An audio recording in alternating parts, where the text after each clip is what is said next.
நண்பர்கள் அனைவருக்கும் இனிய மாலை வணக்கம். நான் கவிதைகளை அதிகம் எழுதுகிறவன், கவிதைகளோடு புலங்குபவன். ஆனால் உருவானதெல்லாம் கதைகளிலிருந்து தான். இந்த வாசிப்புக்குள்ளே நான் வர்றதுக்கும், சொல்லப்போனால் இந்த வாழ்க்கைக்குள்ளே நான் வர்றதுக்கும் காரணமாக இருந்தவை நான் சிறு வயதில் கேட்ட வாசித்த கதைகள் தான். கதைகளின் வழியாக தான் நான் வாசிப்புக்குள்ளேயும் வாழ்க்கைக்குள்ளேயுமே வர்றேன். அந்த வகையில் கதைகளை, சிறுகதைகளை வாசிக்கிறதுக்கும் அதை பற்றி பேசுவதற்கும் எனக்கு ரொம்ப விருப்பமானதாகவே இருக்கும் எப்போவுமே. சமீபத்தில் நான் வாசித்த சில கதைகளில் நிறைய இடங்களில் ஒரு திரும்ப திரும்ப ரிப்பீட்டட் மோடில் பேசுவோம்ல, அப்படி ரிப்பீட்டட் மோடில் பேசிக்கிட்டே இருக்கேன். அப்படி நான் சமீபத்தில் சென்ற ஒரு 7-8 கல்லூரி மாணவர்களிடமும் ஒரு 4-5 பள்ளி மாணவர்களிடமும் சொன்ன ஒரு கதை அப்படின்னா ஒப்பனைக்காரன். அந்த கதையை நிறைய இடங்களில் நான் சொல்லிட்டேன், இது அபிக்கும் தெரியும்.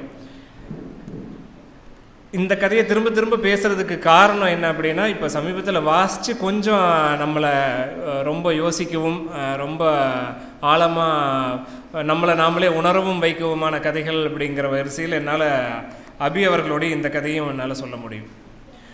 நண்பர்களே, நம்ம ஒவ்வொருத்தருக்குள்ளேயும் நிறைய கதைகள் இருக்குது.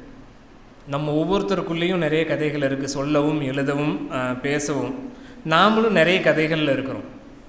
சில கதைகளில் கதாநாயகனாக இருக்கிறோம், சில கதைகளில் வில்லனாக இருக்கிறோம், சில கதைகளில் குணச்சித்திர நாயகர்களாக இருக்கிறோம், சில கதைகளில் வெறும் பார்வையாளராக, ஏதோ ஒரு வகையில் நாம் கதைகளுக்குள்ளே இருக்கிறோம். நமக்குள்ளே எத்தனை கதைகள் இருக்குதோ அதே மாதிரி நிறைய கதைகளுக்குள்ளே நாம் இருக்கோம்.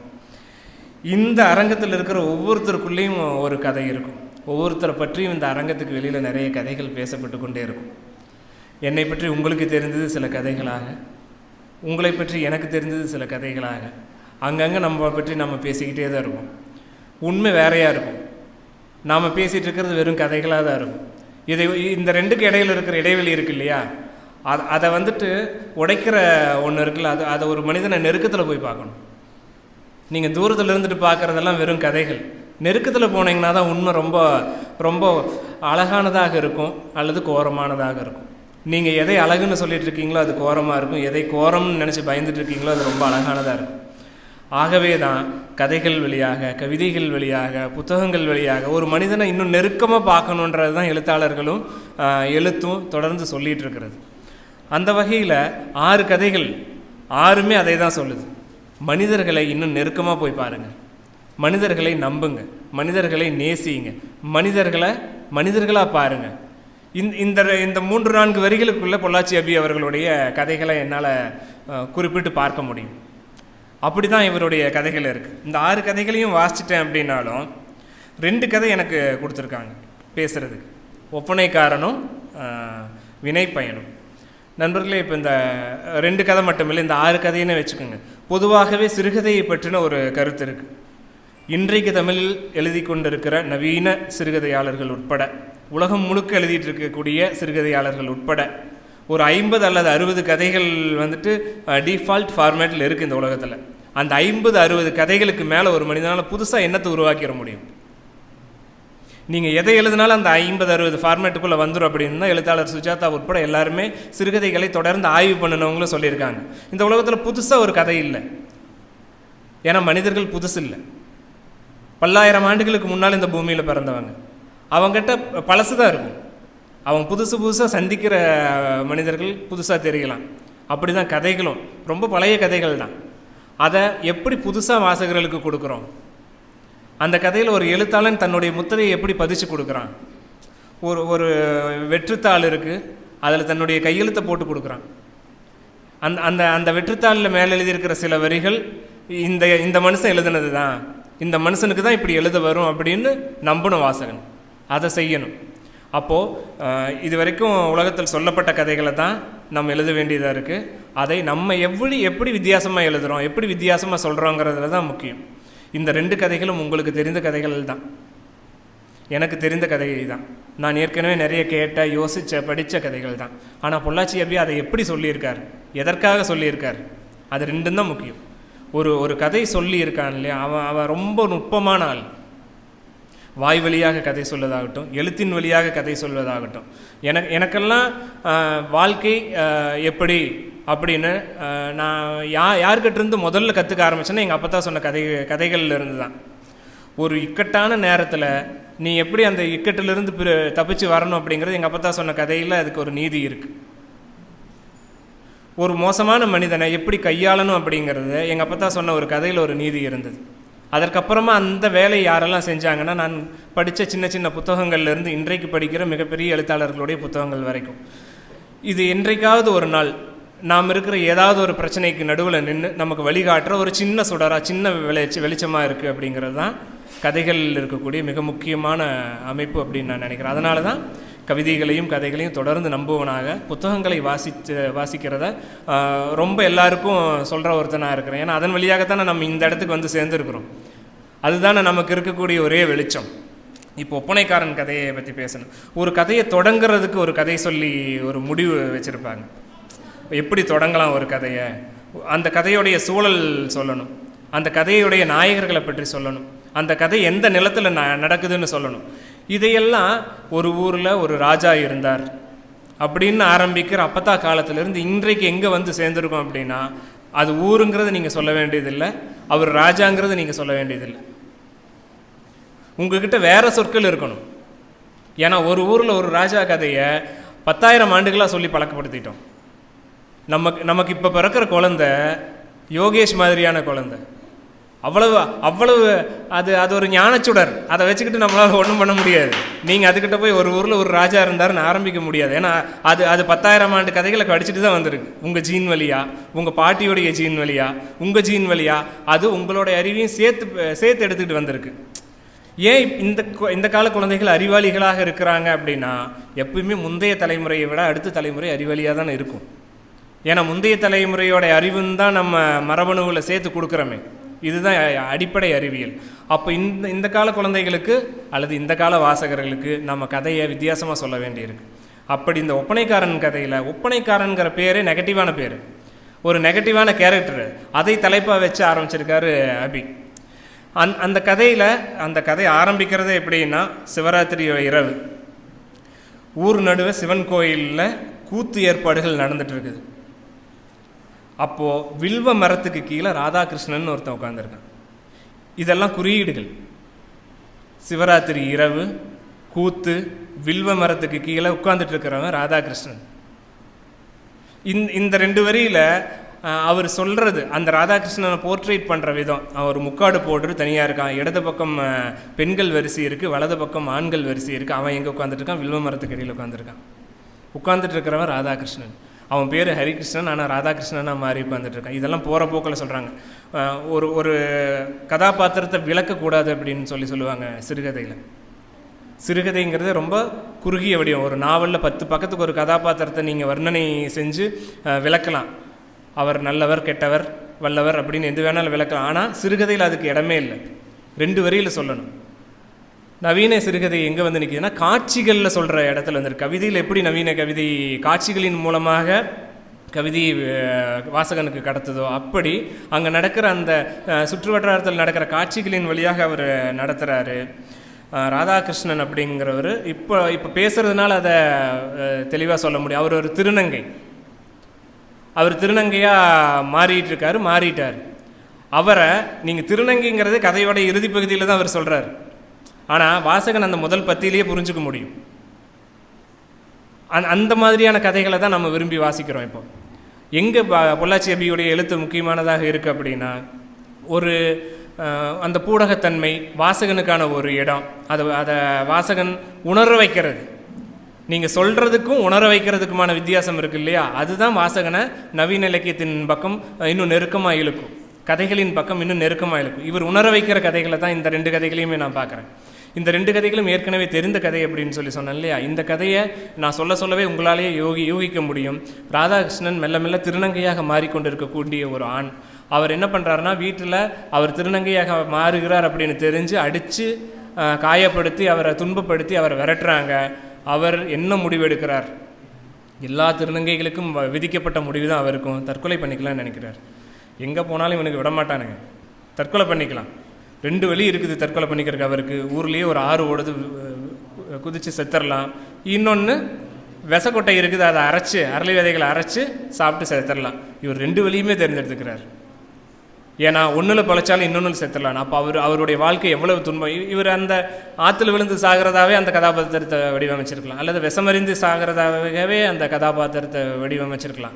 ஏன் ரெண்டு சாய்ஸையுமே அந்த கதாபாத்திரத்துக்கு ஒரு எழுத்தாளன் கொடுக்குறாரு, நீ ரெண்டையுமே சேர்த்து செய்ய அப்படின்னு. அப்போ ஒரு எழுத்தாளன் அந்த கதாபாத்திரத்தை கொள்றதுல ரொம்ப தீவிரமாக இருக்கார். அப்படி தான் இருக்கணும்னு நான் நினைக்கிறேன். ஒருத்தனுடைய துன்பம் மிகப்பெரியது அப்படின்னா அவனை அருவாளால் வெட்டுறதை விட கோடரியால் இன்னும் வெட்டு, இன்னும் அவன் ரத்தமெல்லாம் நாலா பக்கமும் செதறி போகிற மாதிரி வெட்டு. அப்போது வாசகனுக்கு அவனுடைய துன்பம் எவ்வளோன்னு புரியணும்.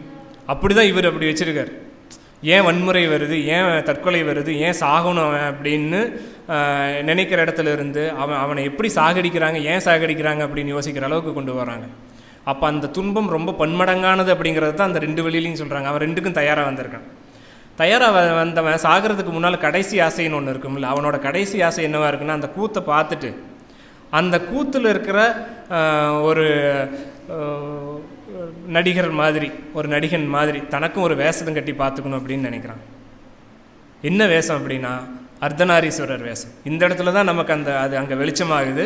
அவர் திருநங்கையாக இருப்பாரோ அப்படின்னு. அது வரைக்கும் நம்ம திருநங்கைன்னு யூகிக்கிறதுக்கான இடம் குறைவாக இருக்கும். அந்த இடத்துக்கு தான் அவருடைய துன்பம் தெரியுது. அவர் திருநங்கை ஆகிறாருங்கிறது, திருநங்கை ஆகிட்டு இருக்கிறார் அப்படிங்கிறதும் தெரியுது. அவருக்கு அர்த்தநாரீஸ்வரர் வேஷம் போட்டுக்கணும்னு ஆசை. கூத்து ஆரம்பிக்கிற வரைக்கும் காத்திருக்காரு. ஏன்னா கூத்து ஆரம்பித்தா ஊரே எல்லாம் அங்கே பார்த்துட்ருக்கோம், நம்ம போய் விழுந்து செத்து போயிடலாம் அப்படின்னு. இவர் இடையில அந்த ஆசை திசை மாறி ஒப்பனைக்காரனுடைய அறைக்குள்ளே போகிறார். மேக்கப் போட்டிருக்காங்க பக்கத்தில் அந்த கூத்து நடக்கிறவங்களுக்கெல்லாம். அந்த மேக்கப் ரூமுக்குள்ளே போய் அங்கே நல்ல குடி போதையில் ஒரு தாத்தா இருக்கார். அவர்கிட்ட போய் கேட்குறார், எனக்கு கொஞ்சம் மேக்கப் பண்ணி விடுங்க அப்படின்னு. என்ன மேக்கப் வேணும் உனக்கு, நீ எதுக்கு வந்த, நீ இந்த நாடகத்துலேயே இருக்கிற மாதிரியே தெரியலையே அப்படின்னு அவர் கேட்குறாரு. இந்த நாடகத்தில் இல்லை, நானாக ஆசைப்பட்டு கேட்குறேன். என்ன மேக்கப் வேணும் அப்படின்னா எனக்கு அர்த்தநாரி வேஷம் வேணும் அப்படின்னு கேட்குறார். காசு 50 ரூபா செலவாகுமே அதுக்கு அப்படின்னு அவர் சொல்கிறார். என்கிட்ட அவ்வளோவெல்லாம் ரூபா இல்லையே அப்படின்னு இவர் கேட்க, காசு இல்லைன்னா பரவாயில்ல, பார்க்குறக்கு சின்ன பையனாக இருக்க, ஆசைப்படுற உட்காரு அப்படின்னு சொல்கிறார். அப்புறம் அவனுடைய பாவனைகளில் நகர்தல் எல்லாம் அவருக்கு தெரிஞ்சிருது. இவன் ஒரு வேறு மாதிரி ஆணும் இல்லை, எப்படி பெண்ணும் இல்லை, தன்னை திருநங்கையாக உணர்கிறவரன் அப்படின்னு அவருக்கு தெரிஞ்சுட்டு அவர் முழுக்க கல்வெறியில் இருக்கார். உட்காந்து மேக்கப் போட்டுட்ருக்கார். அர்த்தநாரியாக வேஷம் போட அந்த ராதாகிருஷ்ணனுக்குள்ளே நிறைய நினைவுகள், அந்த நினைவுகளில் அவங்க அப்பா அம்மா அடித்து விரட்டுறதெல்லாம் பின்புல காட்சிகளாக அதை யோசித்து அழுகிற நிலையில் இருக்கும்போது தனக்கு ஒரு வித்தியாசமாக உணர்றார் அந்த திருநங்கை. என்ன அப்படின்னா அந்த வயதான ஒப்பனைக்காரன், அவ்வளவு வயதானவர் இந்த சின்ன பையன்கிட்ட, இந்த திருநங்கைக்கிட்ட அத்துமீறார், பாலியல் அத்துமீறலில் நடக்கிறார். அந்த இடம் ரொம்ப முக்கியமான இடம். இவனால் தாங்கிக்கவே முடியல. ஏன்டா திருநங்கைனா இப்படி தான் பண்ணுவீங்களா, எல்லாருமே இப்படி தாண்டா இருப்பீங்களாடா, எல்லா ஆம்பளைங்களும் இப்படி தான் இருப்பீங்களாடான்னு சொல்லிட்டு அவனை அந்த வயசானவர் ஓங்கி அடிக்கிறார். ஓங்கி அடித்து உதைச்சி அவர் ரத்தம் தெறிக்க கீழே விழுகிறாரு. இவனுக்கு பயம் வந்துருச்சு, கிளம்புறான். அந்த அறையை விட்டு அரைகுறையாக போட்ட ஒப்பனையோட கிளம்பும்போது புளித்தோல் இருக்குது எடுத்து போட்டுட்டு, கம்பொன்று இருக்குது எடுத்துகிட்டு போகிறார். ஒரு முழு அர்த்தநாரியாகவே போகிறார். இந்த கதையில் இறுதியில் அவர் என்ன ஆகிறார், ஊரோரத்தில் போய் நின்றுட்டு கையில் இருக்கிற விஷத்தை தின்னுட்டு அர்த்தநாரியாகவே மாறி நிற்கிறார். அடுத்த நாள்லேருந்து அந்த கதையுடைய சுப முடிவாக அர்த்தநாரியாக அவனை எல்லாருமே, ஊர் மக்கள் எல்லாமே வணங்க தொடங்குறாங்க. உயிரோடு இருக்கும்போது அவனை மனிதனாக கூட ஏற்றுக்கொள்ள மறுத்த இந்த சமூகம் அவன் செத்ததுக்கு அப்புறமா அவனை கடவுளாக நினச்சி கும்பிடுது. இதுதான் இந்த கதையை சொல்கிற நீதி அப்படின்னா நிறைய கிளைக்கதைகளோடு இதை அணுக முடியும். இந்த கதையில் அவர் என்ன சொல்ல வர்றாருன்னா, நீங்கள் அவனும் சக மனுஷன்தாண்டா அப்படின்னு சொல்கிறார். ஒருத்தன் உயிரோடு இருக்கும்போதே அவனை மதிங்க அப்படின்னு சொல்கிறார். இந்த 2 முக்கியமான விஷயத்தை 4 பக்கம்தான், 4 பக்கத்துக்குள்ளே ஒரு மொத்த வாழ்க்கையை சொல்லி, அந்த ஊருடைய மொத்த நிலப்பரப்பையும் சொல்லி, அந்த ஊருடைய அத்தனை காட்சி இன்பத்தையும் நமக்கு கொடுத்து, அந்த அப்பா அம்மாவுடைய மனநிலையும் கொடுத்து, ஒருத்தன் திருநங்கையாக மாறினானா அவன் என்ன மாதிரியான சிக்கல்களை இந்த சமூகத்தில் எதிர்கொள்வான் அப்படிங்கிறத கொடுத்து புரிய வைக்கிறார். அந்த வகையில் இந்த தொகுப்புலேயே மிக முக்கியமான கதையாக இந்த ஒப்பனைக்காரன் எனக்கு பட்டுச்சு. அதனால தான் நான் போராடங்கள்லாம் இந்த ஒப்பனைக்காரனை சொன்னேன். இந்த ஒப்பனைக்காரன் கதையை நான் போராடங்கள்லாம் சொல்கிறதுக்கு இன்னொரு காரணமும் இருக்குது. அது ரொம்ப முக்கியமான காரணம். என்னுடைய மகள் 12ஆம் வகுப்பு படிக்கிறான். அவள் பள்ளியில் நடந்த ஒரு சம்பவம், அதை எல்லாருக்கிட்டையும் சொல்லியிருக்கேன். இங்கெல்லாம் பள்ளி மாணவர்கள் எல்லாம் இருக்காங்க. நல்லா அழகாக வந்து நடனம் ஆடுனீங்க, உங்களுடைய நடனம் ரொம்ப அழகாக இருந்தது. இந்த கதையும் ரொம்ப முக்கியமான கதை. அதனால் இந்த கதையை உங்ககிட்ட சொல்லணும் அப்படின்னு நினைக்கிறேன். என் பொண்ணு 12ஆம் வகுப்பு படிக்கிறா. அவள் பள்ளியில் ஒரு 12 பேர் தான் வகுப்பில் இருக்காங்க. 12 பேரில் 10 பேர் ஒரு விஷயத்துக்கு எதிராக இருக்காங்க. அந்த 10 பேர் சொல்கிற ஒரு விஷயம் என்னென்னா, மகளை பார்த்து, பாரதி நீ அந்த பொண்ணு கூட நீ பேசக்கூடாது. 10 பேரும் சேர்ந்து ஏன் சொல்கிறாங்க அப்படின்னு கேட்டேன். அவள் இப்படி சொல்லும்போது, என்னை அந்த பொண்ணு கூட பேசக்கூடாதுன்னு சொல்கிறாங்கப்பா அப்படின்னு சொன்னான். ஏன் 10 பேர் சேர்ந்து ஏன் ஒரு பொண்ணு கூட பேசக்கூடாதுன்னு ஒதுக்கி வைக்கிறாங்க அப்படின்னா, அந்த பொண்ணு தன்னை ஒரு பாயா உணர்றாப்பா, பாயா மாறிட்டு இருக்கான்னு சொல்கிறாங்க. அவள் அப்படி தான் பிஹேவ் பண்ணுறா, அவள் கூட நான் பேசக்கூடாதுன்னு சொன்னாங்க அப்படின்னு சொன்னான். நீ என்ன பண்ணின அப்படின்னு கேட்டேன். நீ என்ன சொன்ன அப்படின்னு. அவள் பாயா மாறுறாளா கேலா மாறுறாளாங்கிறது அவள் கையில் இல்லை. அது அவளுடைய இயற்கை அவளுக்கு என்ன கட்டளை இடுதோ அப்படி தான் அவளுடைய உடல் மாறுது. அதுக்காக அவள் மனுஷி தானே, அப்போ ஏன் நம்மளை அவளை ஒதுக்கணும் அப்படின்னு சொல்லி கேட்குறான். அப்படி தான் கேட்டுட்டு அவள் கூட தான் இப்போ வரைக்கும் அவள் தொடர்ந்து நட்பில் இருக்கான். நான் கேட்டேன், இந்த ஒரு சின்ன விஷயந்தான் இதை இந்த 10 பேருக்கு தோணாமல் உனக்கு ஏன் தோணுச்சு அப்படின்னு கேட்டேன். அப்புறம் இத்தனை புத்தகத்தை படித்து என்னப்பா பிரயோஜனம் அப்படின்னு ஒரு பதில் சொன்னான். அவள் படித்த கதையில் ஒன்று ஒப்பனைக்காரன், அவள் படித்த சில கதைகளில் கைரதியும் இருக்குது. அப்போது புத்தகங்களை வாசிக்கிறதன் வழியாக எதை நாம் அடைகிறோம்? கதைகளை கேட்பதன் வழியாக, கதைகளை வாசிப்பதன் வழியாக நம்ம வாழ்க்கையில் அது எங்கே நிற்கிது அப்படிங்கிறதுக்கு இது ஒரு உதாரணமாக இருந்தது. என்னை ரொம்ப யோசிக்க வச்சுது. அது என் மகளாக இருக்கிறதுன்றனால நான் அதை பெருமையாக சொல்கிறது இல்லை. எந்த மகளாக இருந்தாலும் அது ரொம்ப முக்கியமான ஒரு செயல்பாடு தான். இந்த வயதில் அவள் திருநங்கையாவோ திருநம்பியாகவோ ஒருத்தர் மாறுறது இயல்பு தான். அவனை நம்ம ஏற்றுக்கிட்டு தான் ஆகணும் அப்படிங்கிற ஒரு இடத்த எது கொடுக்குது அப்படின்னா புத்தகங்கள் தான் கொடுக்குது, வாசிப்பு தான் கொடுக்குது. அப்போ நம்ம குழந்தைகளுக்கு புத்தகங்களையும் வாசிப்பையும் கண்டிப்பாக கடத்தணும். அப்படிங்கிறனால தான் இந்த கதையை போராட்டங்களெல்லாம் சொன்னேன். என்ஜிஎம் கல்லூரியில் இந்த கதையை வகுப்பறையில் சொன்னேன். நிகழ்வுகள் இல்லை, வகுப்பறையில் வாசகர் வட்டம் நடந்தது. அங்கே சொன்னேன். அங்கே ஒரு பொண்ணு பாமாவுடைய நாவலை பற்றி பேசிகிட்டு இருந்து அப்போ நான் சொல்கிறேன், அந்த பொண்ணு எழுந்து சொல்லுது, இதே நிகழ்வு எங்கள் ஊர்லேயும் ஒரு பையனுக்கு நடந்தது. அவனை நீங்கள் சொன்ன மாதிரி அடித்து தான் விரட்டுனாங்க. எனக்கு பாவமாக இருந்து அவனை என்ன பண்ணுறதுன்னு தெரியல. இந்த கதையை நான் முதல்ல கேட்டிருந்தேன்னா, படிச்சிருந்தேன்னா நிச்சயமாக நானும் அவனுக்கு குரல் கொடுத்து பேசியிருப்பேன் அப்படின்னு சொன்னேன். ஃபீட்பேக் கேட்போம்ல, அப்போ அந்த பாப்பா அப்படி சொல்லுது. அப்போது ஒரு எழுத்தாளனுக்கு சமூக பொறுப்புங்கிறது எவ்வளவு இருக்குது அப்படின்னு பாருங்கள். இங்கே இருக்கிற குழந்தைகளுக்கும் சேர்த்து சொல்கிறேன், எல்லோரும் சக மனிதர்கள் தான். எல்லாரையும் நம்ம மனிதர்களாக தான் மதிக்கணும். அதற்கு உங்களுக்கு யாராவது வழிகாட்டணும்ல, யாராவது நல்ல மனுஷங்க உங்களுக்கு அறிவுரை சொல்லணும்ல. அது அப்பாவாகவோ அம்மாவாகவோ தாத்தா பாட்டியாகவோ இருக்கலாம். அப்படி இல்லாத ஒரு இடத்துல கூட ஒரு எழுத்தாளனால் முடியும், ஒரு புத்தகத்தால் முடியும். அதனால் நீங்கள் இந்த மாதிரியான கதைகளை தொடர்ந்து வாசிங்க. அப்படியான ஒரு கதையை கொடுத்ததுக்காகவே நண்பர் பொள்ளாச்சி அபி அவர்களை இந்த ஒரு கதைக்காகவே நான் ரொம்ப மனமுவந்து பாராட்டுறேன். மிச்ச 5 கதைகளையும் நான் வாசிச்சிட்டேன். சகாபி உட்பட ரொம்ப நெகிழவும் ரொம்ப யோசிக்கவும் செய்யக்கூடிய கதைகளாக தான் இவருடைய கதைகள் இருக்குது. அடுத்த ஒரு கதையை நான் சொல்லணும்னா வினைப்பயன். கொஞ்ச நேரத்துக்கு முன்னால் கவிஞர் சோலைமாயன் சொன்னார், இந்த கதையை எவனும் ஒழுங்காக உருப்படியாக படிக்கலை சார், படிச்சிருந்தானே இவர் மேலே ஒரு குண்டாஸ் அனுப்பியிருப்பாங்க சார், எவனாவது போராட்டத்துக்கு கழகக்காரன் வந்திருப்பான் சார் அப்படின்னு சொன்னார். அந்த மாதிரியான ஒரு கதை இது.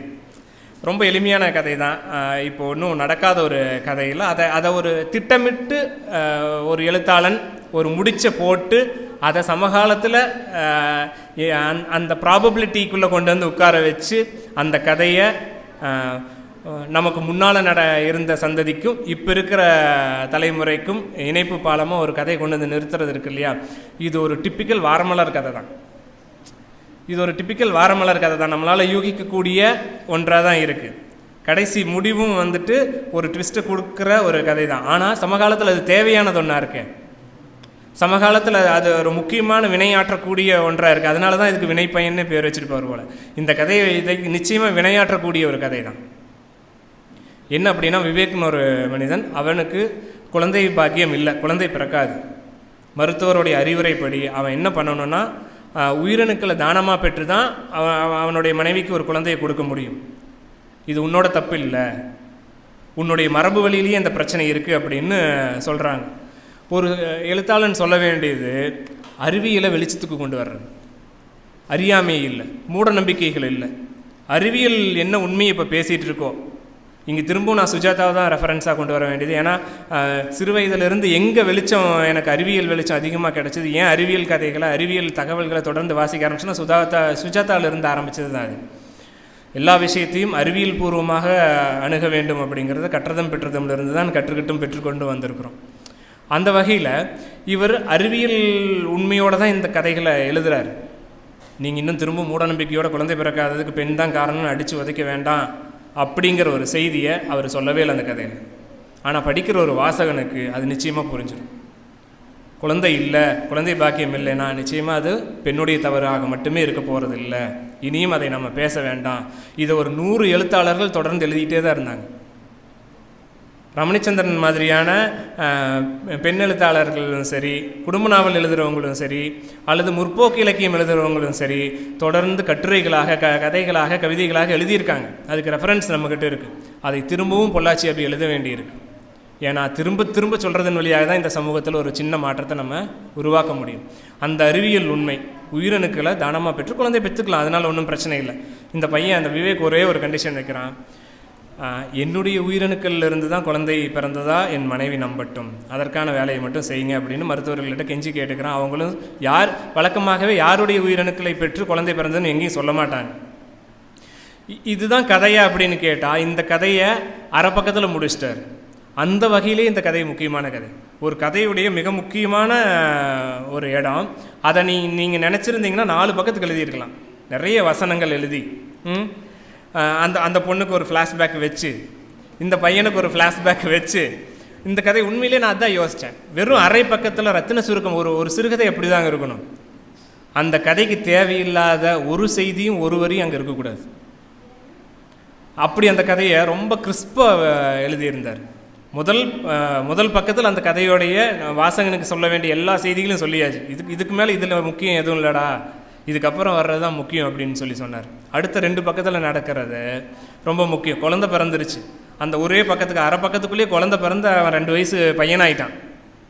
எவ்வளோ வேகமாக ஒரு நவீன சிறுகதை, நவீன சினிமா பாணியில் அந்த கதையை எழுதியிருக்கு. அவினாஷ்னு குழந்தை பிறந்துட்டான். அவனுக்கு இடதுகை பழக்கம்ங்கிறது அங்கே ஒரு தகவலாக வருது. குழந்தை லெஃப்ட் ஹேண்டராக இருக்கான். அதில் என்ன தப்பு இருக்க போகுது? லெஃப்ட் ஹேண்டராக இருக்கான். அது வந்துட்டு சிறுகதையாளர் வாசகனுக்கு கொடுக்குற ஒரு சின்ன கீ. அதுக்கப்புறமா அவங்க எல்லாம் சேர்ந்து ஊருக்கு அந்த பையனுடைய பிறந்தநாளை கொண்டாடுறதுக்கு அவங்க தாத்தா கூப்பிட்டாருன்ட்டு ஊருக்கு போகிறாங்க. போகிற வழியில் காரை நிறுத்தி வேடிக்கை பார்க்க வேண்டிய அளவுக்கு கூட்டம் கூடி என்னமோ விவாதிச்சுட்டு இருக்காங்க. என்னென்னு கேட்டால் அந்த ஊரில் ஒரு சின்ன பிரச்சனை. சேரியில் 1 வாரமாக தண்ணி வரல அப்படின்னு சாவு மேலே மடிக்கிற கருப்புசாமியோட பையன், அந்த பையன் யாருன்னா சென்னையில் வேலை பார்க்குறாரு. நீங்கள் அந்த பையன் வந்துட்டு ரொம்ப முற்போக்கான ஆள். அந்த பையனுக்கு வந்துட்டு இதெல்லாம் பிடிக்காது, சாதி பற்றி எல்லாம் அவனுக்கு மதிப்பு கிடையாது. அவன் ஒரு கம்யூனிஸ்ட்டு, அவன் ஒரு பொதுவியக்கவாதி, அவன் வந்துட்டு முற்போக்காளன். எத்தனை வரி சொல்லலாம்? ஒன்றுமே சொல்லலை. அவன் சென்னையில் வேலை பார்க்குறான். அவனுக்கு இந்த ஊருக்கும் சம்மந்தம் இல்லை. அவன் இந்த ஊரில் இருக்கிற மூட நம்பிக்கைகளை நம்புற ஆளாக இருக்க வேண்டியதில்லை. இந்த ஊரில் இருக்கக்கூடிய தீண்டாமைக்கு ஆதரவாக இருக்கக்கூடிய ஆளாக இருக்க வேண்டியதில்லை. அவ்வளோதான். அந்த ஒரு வரியில் மோளம் அடிக்கிறவனுடைய பையன் சென்னையில் வேலை பார்க்குறான் அப்படின்னு ஒரு செய்தி இருக்குல்ல, அதுக்குள்ளே நம்ம இத்தனையும் கொண்டு வந்து பொருத்திக்க முடியும். ரொம்ப அழகான எழுத்துங்க இந்த கதையில். அவன் எல்லாரையும் கூப்பிட்டு போய் கோயில் கிணத்துல தண்ணி போது நீங்கள் பயன்படுத்துங்க அப்படின்னு சொல்லிட்டான். அங்கே தான் பிரச்சனை ஆரம்பிக்குது. நாட்டாமை யாருன்னா இந்த பொண்ணோட அப்பா. யாருக்கு உயிரணுக்கள் கடன் வாங்கி குழந்தை பிறந்ததோ அந்த அவினாஷோடைய தாத்தா, அந்த பொண்ணு சரண்யாவோட அப்பா. அவர் தான் நாட்டாமை. பஞ்சாயத்து நடக்குது. அந்த பையனை போட்டு அடின்னு அடிக்கிறாங்க. நீ வெளியூரில் வேலை பார்த்துட்டு வந்துட்டீங்கன்னா, கொஞ்சம் 4 எழுத்து படிச்சிட்டிங்கன்னா பெரிய ஆளா, ஊரோட சட்டத்திட்டங்கள்லாம் உனக்கு தெரியாதா, எப்படி ஊர் கிணத்தை தீட்டு பண்ணலாம் அப்படின்னு அடிக்கிறாங்க. அங்கே கதையில் மறுபடியும் 2க்கு சாவியை தூக்கி போடுறார் வாசகனுக்கு. விழுகிற அடியெல்லாம் அவன் இடது கையிலேயே தடுக்கிறான். யார் அடி வாங்குறான்? விழுகிற அடியெல்லாம் இடது கையிலேயே தடுக்கிறான். அடுத்த இது அவனே அவங்க அப்பாவே எல்லாருக்கிட்டையும் மன்னிப்பு கேட்குறாரு. இது இவன் பையன் தெரியாமல் பண்ணிட்டான், மன்னிப்பு கேட்டுறான்னா அவன் கேட்காம நிற்கிறான். இவரே கேட்குறார், இனிமேல் இந்த மாதிரி நடக்காமல் பார்த்துக்கிறோன்னா. அவன் என்ன பண்ணுறான்? அவன் திருப்பி இடது கையால் தடுத்துட்டு அவங்க திருப்பி அடிக்கிறான். அது அடுத்த சாவி. அது இந்த முதல் 2 சாவிக்கும் முற்றிலும் வேறான சாவி. அப்போ திரும்பி அடிக்கிறவனா ஒருத்தன் வர்றான்ல, காலகாலமாக அடி வாங்கியே பழக்கப்பட்ட ஒரு அப்பனுக்கு பிறந்தவன் திருப்பி அடிக்கிறவனா வந்திருக்கான். அவனுக்கு அவன் கல்வி தான் அந்த திருப்பி அடிக்கணுங்கிறதையே சொல்லி கொடுத்துருக்கு. அடி சும்மா வாங்கிட்டு நிற்காதுங்கிறது அவன் கல்வி தான் சொல்லியிருக்கு. அவன் பார்க்குற வேலை தான் அந்த தைரியத்தையும் அவனுக்கு கொடுக்குது. அவன் இந்த ஊரில் இல்லைங்கிறது இன்னொரு தைரியத்தையும் கொடுக்குது.